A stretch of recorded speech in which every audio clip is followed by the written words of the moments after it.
as I'm starting to open up, a lot of times those conversations are a lot easier to begin in a faceless, anonymous text conversation than to have a face-to-face or a voice-to-voice human conversation. Just a tip for parents, beginning difficult conversations with your teens over text is a pretty good way to warm them up. Hi, good to see you again.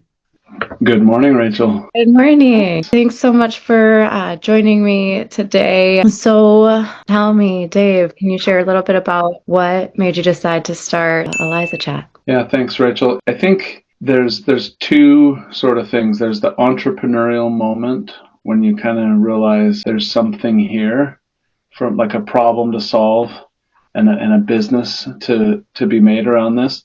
And then there's the sort of the personal experience of why mental health. And the first one, my co-founders and I were all working together at a different conversational AI company. This was pre-ChatGPT. And we were not really working particularly in mental health, but we had one of our customers was a really large addiction center in the country, and they contacted us to take over all their texting because they had an enormous amount of volume, sort of middle of the night, weekends.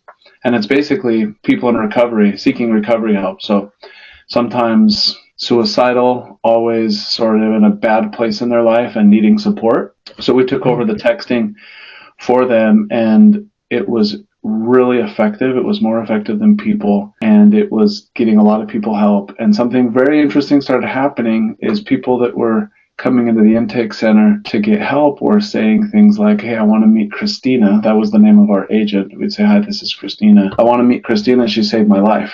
And Christina wasn't a person, but Christina had offered these people support and guidance and help at a key time in their life.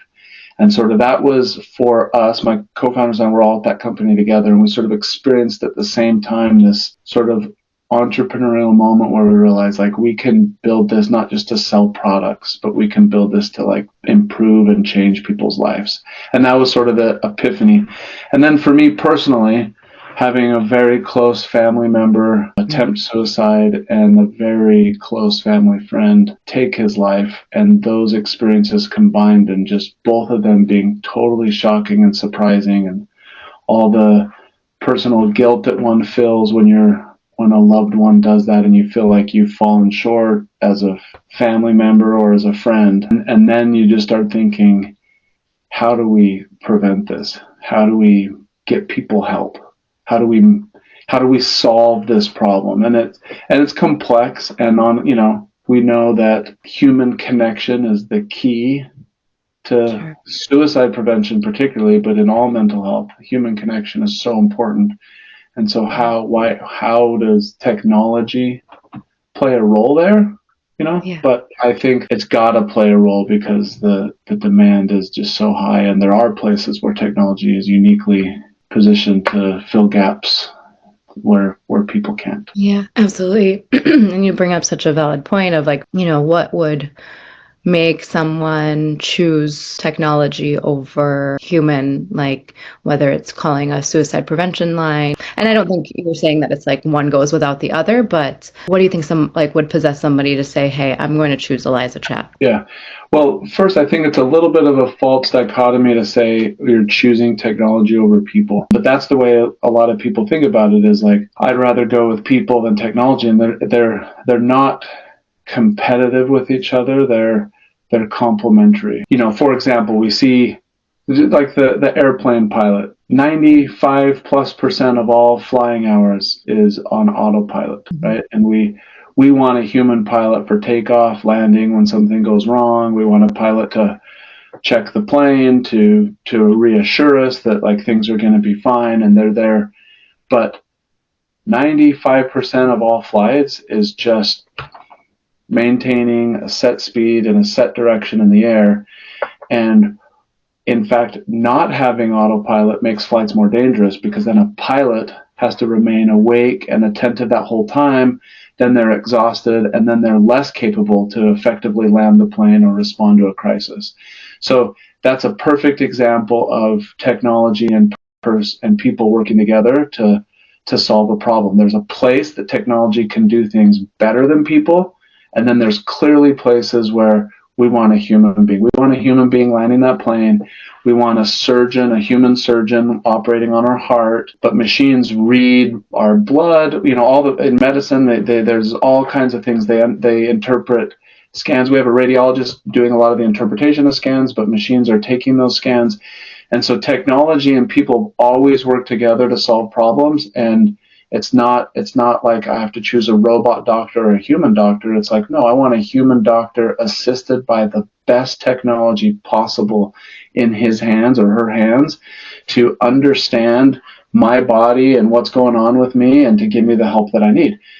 The brain and mental health is more complex than heart surgery. It's more complex than flying and landing a plane. Mm-hmm. And we want licensed, trained therapists, psychologists, psychiatrists. We want people involved in that process. But we also want the greatest technology there to help them. So I think that it's important to just think of it that way. It's not do I go with an ElizaChat or do I go see my therapist? It's I'm in therapy and I need 24/7 support, and I'm meeting with my therapist once a week, and maybe there's some additional things where technology can help me and can assist my therapist in helping me better. I love that you made that differentiation. I think people are going to want to know, because I think that can be the confusion. Well, are you trying to replace? And it's like, no, it's complementary. Your therapist is not up at 2 a.m. while your mind can start spiraling. I think that's when a lot of times our thoughts come up, is when we can't sleep. We're not going to call our friend or call a clinician to try to help us out of this spiral. If you look at suicide rates by time of day, they peak in just after midnight, in the middle of the night hours, and the lowest during the middle of the day. I think it's at 2 a.m. One is 7 times more likely to attempt suicide than at 7 a.m. Or sorry, at 2 a.m. I mean 2 p.m. At 2 a.m. they're more likely than at 2 p.m. and that 12-hour difference. And like you mentioned, when are human resources mostly available? During the daytime. When are a lot of personal crises happening in the middle of the night? And it doesn't mean that, we have 24/7 suicide hotlines and they're staffed with trained professionals, and that's great. We do actually pretty well on the suicide end of things, of staffing hotlines and crisis centers 24/7. But anything short of suicide, like I'm just having a panic attack, right? Yeah. I'm not at risk of taking my life, but I need help right now, and it's 2 a.m. Right. And the thing is, you mentioned something also that, are you more likely to call or text? And I know that I think a lot of times, or at least I think you mentioned that your target is teens, millennials, Gen Z. Those people are more likely to essentially text than call at that time, right? Yeah, you bring up an interesting point. So our target, we're initially focused on teen mental health in the school system, and currently expanding that to all adults. So it's not just teen Gen Z, but that's initially where we're starting for a lot of reasons, where the beginning and cause of a lot of our mental health problems are. But the texting, the interesting thing is, clearly among younger generation, they're more comfortable opening up about deep and personal things over text than talk. That makes sense to most people. The surprising thing is that in some areas, it's the same among Gen X and boomers. Mm-hmm. So the example I cited, that addiction recovery center that we had worked for, this was a few years ago, and the primary people that were responding were middle-aged men. Mm. I mean, there were people from all ages and men and women, but it was primarily middle-aged men. And they had the option to call a human staffed call center or to text. And 90% of everyone that responded to the website chose text over talk.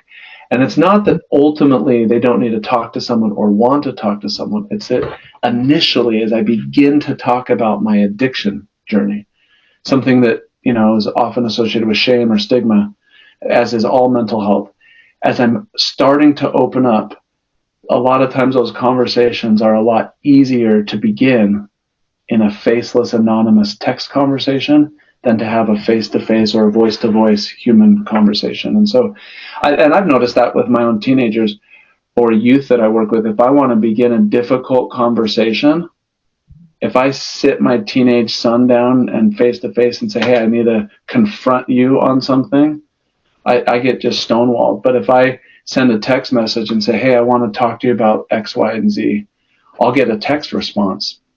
And we can begin that conversation over text, and then it can lead ultimately to a face-to-face, which is what needs to happen in most of those cases. But it's just a tip for parents.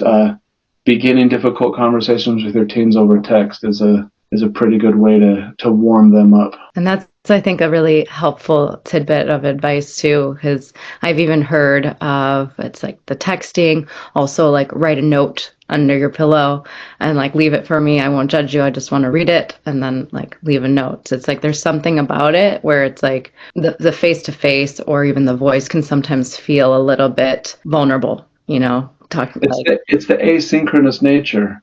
Even if we're both at our phones and we're responding fairly rapidly in a text conversation, I still have time to pause and think about your message before I decide how I'm going to respond. But when we're speaking face to face, there's sort of this implied pressure. I just need to immediately respond. The asynchronous nature, like the note under the pillow, is a great example of an analog offline example of the same concept. Is I have time to read the message, to process it, to think about it, and then to reply on my own time in my own way. Exactly. So what do you feel like with ElizaChat has been working well? It's maybe been a little bit more frustrating. What's working well is, so we've assembled a world-class clinical advisory board, the best psychologists and clinicians, therapists, and have built really great protocols and technology to guide the conversation. So it's very adaptive, but clinically guided. We're not doing therapy per se. We're providing mental health support, but we're doing it in a therapeutic, clinically guided and clinically trained way. And that's been working really well. And when we look at the conversation, so we're live in a number of schools piloting. We're launching this fall broader to school districts with 30 plus school districts on the wait list. But in the school districts that we're piloting, it's those conversations are going really well. We have in an anonymized way, our advisory board reviews the conversations to sort of validate that things are working as intended, and it's going really well. So that's the exciting thing. And I wouldn't say it frustrating. It's not. We're still early in the journey, but I think that there's still a little bit of confusion. Probably the most frustrating thing is something we've already talked about. And that's when we talk to school leaders and they'll say something like, well, I'm really concerned about the mental health of my kids, but I think they should talk to a person rather than a machine. Or isn't the smartphone sort of one of the primary causes of teen mental health? That, you know, like let's get them away from technology. And I totally understand that point of view. And as a parent, I'm constantly trying to manage screen time and drive my kids to real world activities outdoors, interacting with people face to face. But there's a concept in therapy that's called meet the client where they are. And if teens are spending significant number of hours every day on their screen, and we aren't willing to put forth a solution there to help them with their mental health, in the vacuum of any good solution, doesn't mean they're just going to be like, oh, there's no AI therapist here, I'm going to go outside and play. They're saying, oh, there's no mental health support here on my phone, I'm going to spend more time scrolling on TikTok. That's I think what school leaders are missing when they think this isn't the right approach is, okay, what's your solution? How are you going to get the kids off the phone? And if you're successful in doing so, great. If your kids aren't on their phones and they're mentally healthy, yeah, you don't need ElizaChat. But that's just not the state of the world. Exactly. Giving them a resource like outside of, like, exactly as you said, I think people use a lot of time social media for escape and like a dopamine hit. Giving them an option of like, hey, I think it takes a level of self-awareness, sure, to recognize, oh wait, I'm on social media to escape, but then giving them the option of like, what if I spent it more so of trying to work on myself instead? Yeah, and you can. There's clever ways where you can provide that dopamine hit while someone is building mental fitness instead of just doom scrolling. There's ways that you can help kids raise their self-awareness when they're feeling down, and you can help point out, hey, look how much time, because you're on the phone, you can read the phone data if they choose to share it with you. You can see, like, look how much time you're spending on these other apps. So what you mentioned is the key to all sort of mental health, and it's the key to therapy as well, which is outside what we're doing. But all mental health is, the key there is the self-awareness. And a lot of what therapy is just helping the client understand themselves. And so the main thing is the self-awareness. Like, if we can help teens associate the fact that the days they spend hours on social media are also the days they feel the worst, or the days that they spend less time on their phones and more time engaging with their friends are the days that they feel happier, and we can help them to connect those dots, that self-awareness can be life-changing. And what better way to do that than a tool on your phone that knows everything else you're doing on your phone to help you see, like, hey, let's teach you how your phone habits and your mood correlate. Yeah, absolutely. It's so important, and like what incredible tool that, like, if they just, I think to compare it as well, you know, back in the day, we kind of just ate things, processed, whatever. We were told this is safe, right? I think there was like a level of like, oh, we didn't necessarily question Pop-Tarts and Doritos or whatever it was. Like, people, it was more just widely accepted. Now we know better and we can make an informed decision from that space. Okay, we're starting to recognize and understand that social media is causing a decline in mental health.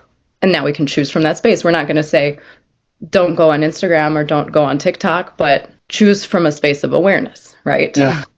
Right, and I like the processed food analogy because a lot of the processed content, I mean, that's a lot of what, like, social media and some of these apps offers, the processed content. And to take that analogy just a little bit further, I know that there are people that believe in a technology-free life and world, but to take that analogy further, we can't live without food, right? And so if we say, oh, we have an obesity epidemic in the United States, well, the cure is let's just get rid of food, right? That doesn't make sense, and we all understand that. And so we say, if we have a mental health, if we have a smartphone, social media, app-driven mental health epidemic with our teens, well, the solution is let's just get rid of technology. It's like, well, that's not necessarily the best way. That's not necessarily progress, but I mean, less usage, yes, we could all eat less too, but technology can and should be an important part. It can bless our lives. It can enhance our lives. And when it's used in excess and used inappropriately and without awareness, and when we're consuming a lot of processed content, if you will, it can be very, very destructive. But the solution isn't just let's remove that from our lives. It's like, let's educate ourselves and learn how to have a healthy relationship with technology. Absolutely. Yeah. Thanks for kind of even, taking that one step further. So with ElizaChat, where do you hope to be in the next 6-12 months? Well, right now the focus is the launch in the school system and getting it into as many school districts as possible so we get into as many teens as possible. One thing that's really special about the school system versus like a direct-to-consumer app is it's a great democratizer. It puts it in the hands of the rich and the poor, the educated, the uneducated. When you're in public schools, it increases accessibility to populations that are often underserved. And so that's one thing that we're really excited about, is the teen problem is best solved in the school system because it's very equitable across all demographics and all populations. So that's what I'm really excited about. But that's still somewhat limiting if your school district doesn't participate, or, what if you're not in the public school system, like you're 20? So the next thing I'm excited about after this phase is our direct-to-consumer launch next year, where we'll be widely available to anyone, and that's going to be really exciting because that just opens up the number of people that we have potential to help. Beautiful to have that vision, that goal to kind of start off, okay, let's pilot this to the schools and see how it helps the teens and then keep growing from that space. If you could solve one major challenge today, I might know what your answer might be, but what would it be? We could solve like a major challenge like that the business is facing, or just in society? Let's hear both. And I think I kind of touched on it. I think the biggest challenge that business is facing is just that misunderstanding of sort of that false dichotomy of technology versus people, Sure. and that this is not some that, to be clear, there are some businesses whose goal is to replace the human therapist, and that this is a replacement or an improvement on therapy, and that is not what ElizaChat believes and is about. This is filling the gaps where therapy falls short, simply for financial reasons, for lack of resources, for 24/7 availability, and a number of other factors. So it's filling the gap. And I wouldn't say it's a huge challenge, because most of the people we talk to get excited about this and they see it. But probably is our biggest challenge is people misunderstanding and feeling like it's tech versus people, and I'm going to choose people over tech, and not understanding that we fill the gap. So that's somewhat of a messaging issue that we need to solve. If I think of biggest problem in society among teens, it really is the overuse of the phone and particularly social media. And I'm a big supporter of sort of the phone-free schools, that initiative, and a lot of the things to sort of. I'm generally not much into government regulation, but in this case, I think that regulating social media among younger users is important. It's just the right thing to do as a society. So, like, helping our teens realize that social media is not really improving their lives much, and sort of changing those phone habits. And that's what we're trying to do with the product. But there's obviously things outside of what ElizaChat's doing that can help there as well. And then I think among adults, it's probably not that much different. You know, it affects youth more because their brains are still developing. They're still figuring out themselves. It impacts adults less. But to say that social media hasn't been destructive to adults is also inaccurate. And so I think just sort of across the board is helping people to better manage their use of the phone and their technology, and better understand themselves. Yeah. So for our listeners kind of curious about ElizaChat, is this currently available in the App Store? It's in the App Store and the Play Store, but you won't get very far if you're not part of a school district, participating school district. You can download it, but you can't really log in. However, you can sign up on the website for the early release of the direct-to-consumer app, which we'll be testing with. We have a lot of people have actually signed up. We'll be testing that very, very soon with a more general launch in a few months. But if anyone's interested outside the school system and getting access, go to the website and sign up. And if you're a teen, ask your school counselor. Great. Well, thank you so much, Dave. It's been so wonderful having you, and I really look forward to hearing what our audience, our listeners have to say. So, Well, thank you, Rachel.